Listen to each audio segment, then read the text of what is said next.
Ya contohnya aja ada seorang dokter yang diwawancarai di podcast gitu yang bilang bahwa contohnya nih, ya, ini mempermalukan Anies kalau menurut saya, Bang. Oh, Anies itu diperlukan oleh PBB, bakal diminta menjadi sekjen PBB, dan dia nggak level lah kalau cuma sekedar presiden gitu kan. Kemudian bilang juga bahwa Anies itu dibutuhkan oleh dunia karena untuk mengamankan perang dunia ketiga. Itu kan hal-hal yang bodoh menurut saya. Sangat bodoh. Sangat bodoh. Tapi kok bisa gitu ya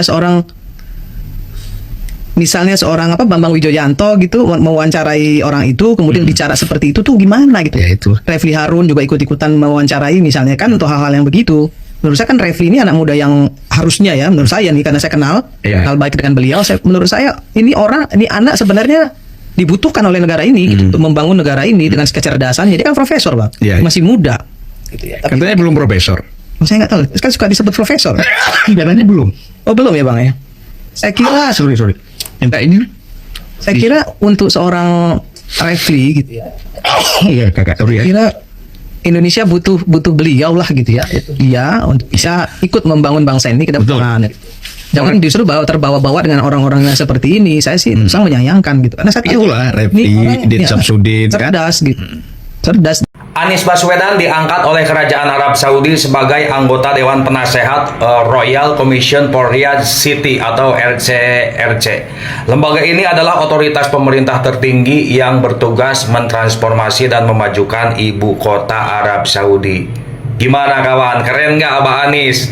Orang cerdas, orang hebat itu tidak hanya dibutuhkan di dalam negeri, tidak hanya dibutuhkan di Indonesia, bahkan negara-negara maju di luar sana sangat membutuhkan Anies Baswedan. Ya, kita semua tahu Arab Saudi adalah salah satu negara peringkat atas di dunia yang berkembang dan maju dalam segala bidang. Ya, Abah Anies dijadikan Dewan Penasehat di Arab Saudi. Mantap. Ini kalau berita ini dibaca atau didengar oleh ternak Mulyono, mereka pasti kelabakan, mereka pasti kejang-kejang. Yang barangkali berguna untuk hari-hari biasa yang panjang ke depan. Pertama, soal masa susah dan masa mudah. Teman-teman semua, lulus di tahun yang tidak mudah. Rupiah di kisaran 17.700. Pasar kerja menyempit, persaingan ketat. Jadi lulus tahun ini, kita harus jujur, lebih sulit daripada lulus tahun-tahun sebelumnya. Tapi nih, kalau kita tengok sejarah nih, generasi yang lulus di masa sulit sering jadi generasi yang paling kuat.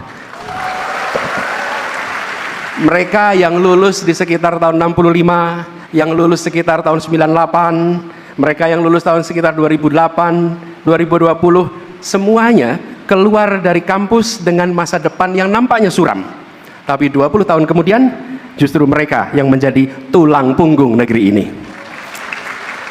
Jadi, dari semua, masa susah itu datang dan pergi. Masa mudah itu datang dan pergi.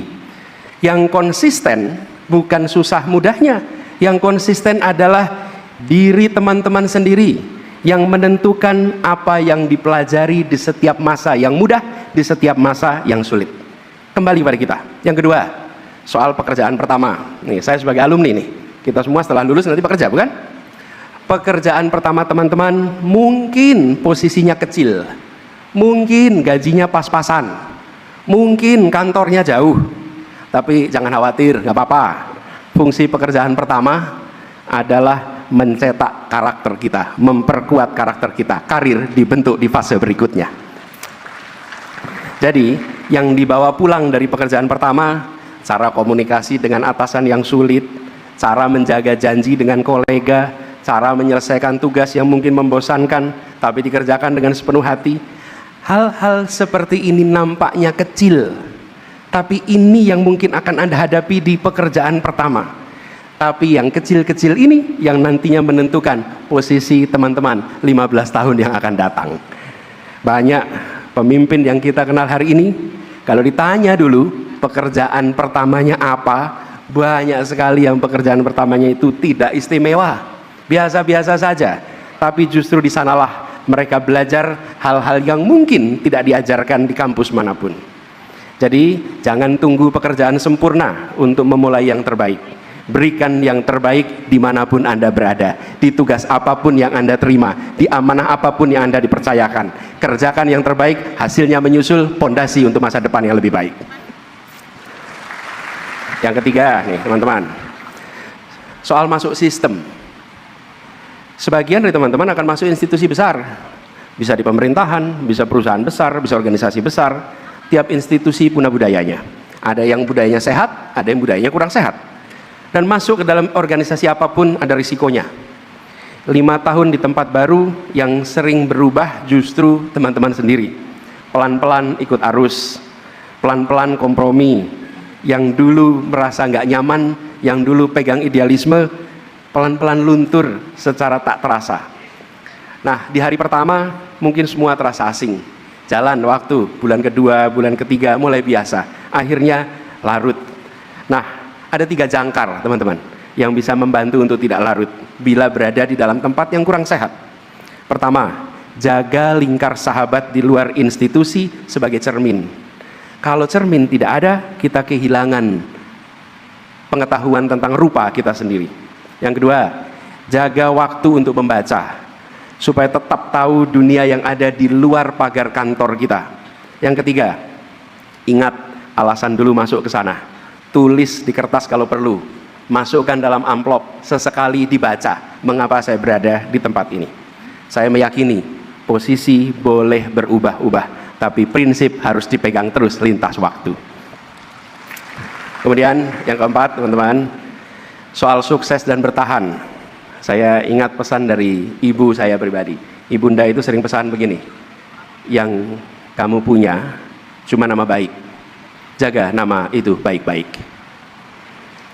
Buat teman-teman semua di sini, yang kita punyai, yang Anda punyai adalah nama baik. Jaga nama baik itu baik-baik. Dan ukurannya untuk keberhasilan sederhana sekali. Ukuran keberhasilan itu bukan dari pujian orang, tapi ukurannya dari seberapa besar kita bisa membantu orang lain, seberapa besar orang terbantu dengan kehadiran kita. Dengan pesan-pesan itu teman-teman, saya menitipkan sebagai kakak kelas yang pernah diwisuda di sini, perjalanan ke depan Anda punya tanggung jawab, kita semua alumni Gajah Mada punya tanggung jawab yang besar. Kampus ini kampus perjuangan. Dari zaman dulu adalah kampus yang selalu peduli dengan lingkungan sekitar, bukan kampus yang hanya memikirkan akademik saja, tapi bagaimana sarjananya, lulusannya berkarya di masyarakat. Karena itu saya titip sebagai kakak kelas, ada 4 tanggung jawab yang melekat di samir wisuda yang dikalungkan di leher adik-adik semua. Pertama, tanggung jawab pada diri sendiri. Modal utama saat masuk dunia kerja besok bukan ijazah, bukan IPK, bukan koneksi. Modal utamanya yang saya katakan, nama baik yang Anda miliki. Jaga itu. Yang kedua, tanggung jawab pada keluarga. Negeri ini sedang punya banyak masalah dengan korupsi, dan bukan baru-baru ini, sudah berdekade-dekade.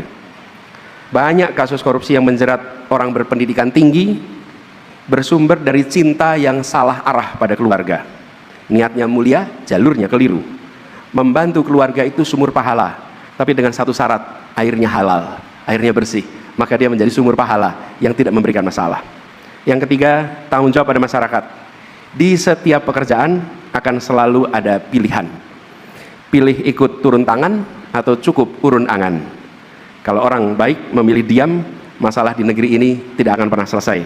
Karena itu saya mengajak kepada semua alumni yang hari ini lulus, para wisudawan, jangan hanya urun angan, siaplah untuk turun tangan bagi negeri ini. Yang keempat, tanggung jawab pada bangsa. Di balik semua peran yang teman-teman akan masuki, ada peran yang melekat 24 jam, yaitu peran sebagai warga negara Indonesia. Peran ini tidak bisa dilimpahkan sepenuhnya kepada mereka yang punya tanggung jawab konstitusional, para pejabat-pejabat negara. Tapi peran ini adalah peran kita semua sebagai anak bangsa. Karena itu, saya mengajak kepada semuanya yang pada hari ini wisuda, marilah bersiap untuk menyongsong masa depan. Kampus melepas teman-teman pagi ini, dan setelah ini pilihan-pilihan kecil yang teman-teman ambil di setiap hari, itulah yang akan menentukan jadi siapa 20 tahun yang akan datang. Tahun 96, bulannya September, saya di wisuda. Maaf, bulannya Oktober. atau November? November ya, November tahun 96 bulan November. Ini Pak Dekan Pak Didik ini seangkatan dengan kami tapi lulusnya lebih dulu Pak. 96 bulannya November saya wisuda di tempat ini.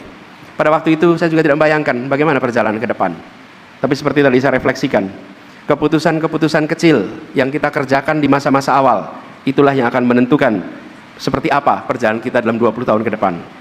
10 tahun pilihan kecil yang baik akan mengarah pada hidup yang baik. 10 tahun pilihan kecil yang keliru akan mengarah kepada kehidupan yang berantakan. Tidak ada satu keputusan besar, luar biasa yang akan kemudian menjadi penentu semuanya. Semuanya adalah keputusan-keputusan kecil. Tapi ingat, perjalanan hidup kita ke depan adalah akumulasi keputusan-keputusan kecil itu. Selamat, Jogja dan kampus Universitas Gadjah Mada selalu menjadi rumah. Sekarang waktunya menyongsong masa depan, waktunya bekerja. Selamat menyongsong cerahnya masa depan bagi semua wisudawan di ruangan ini. Assalamualaikum warahmatullahi wabarakatuh. Halo teman, jumpa bersama saya di Politik dan Media. Sangat-sangat menakjubkan ya, bagaimana Anies menjadi seorang politikus yang handal ya. Kalau kita melihat ya bagaimana Anies Baswedan dan tokoh yang kerap kali ya, dijuluki oposisi, namun beliau mempunyai track record dan kontribusi yang nyata ya bagi bangsa ini teman. Bayangkan aja ya, menjadi seorang oposisi aja Anies terus berkontribusi untuk bangsa dan negara. Melalui apa ya? Melalui bagaimana Anies Baswedan memberikan kontribusi nyatanya ya, membangun negeri ya, contohnya berkarya membangun jembatan untuk masyarakat dan sebagainya teman. Ini kan hal yang tidak mudah dilakukan oleh siapapun teman, apalagi di luar pemerintah ya kan. Namun Anies bersama relawan, bersama dengan tim dan para pendukungnya itu mampu melaksanakannya. Artinya bahwa bagaimana kehebatan Anies ini jangan diragukan lagi. Anies betul-betul fokus untuk membangun masyarakat ya. Anies betul-betul menjadi orang yang bermanfaat teman. Jadi tidak heran kalau misalnya Anies ini adalah tokoh yang betul-betul berkarya ya untuk masyarakat. Jadi nggak heran kalau 2029 ini nama Anies masih menjadi bakal calon presiden teman-teman atau capres. Dan ini kan sebuah fakta yang kita lihat ya. Saya yakin para termul pasti akan kepanasan lihat apa yang dilakukan oleh Anies ya kan. Tokoh yang betul-betul cinta Indonesia teman dan berintegritas tentunya. Prestasi-prestasi Anies di Jakarta kemudian membawa namanya ya ke tingkat nasional ya, bahkan ke tingkat dunia teman. Bagaimana prestasi Anies kemudian membawa dirinya ya menjadi anggota Dewan Penasehat Kerajaan Arab Saudi di kota Riyadh. Ini kan sebuah kebanggaan, sebuah prestasi yang sangat-sangat membanggakan. Bagaimana menurut kalian? Kita diskusi di kolom komentar ya. Sampai jumpa lagi. Salam.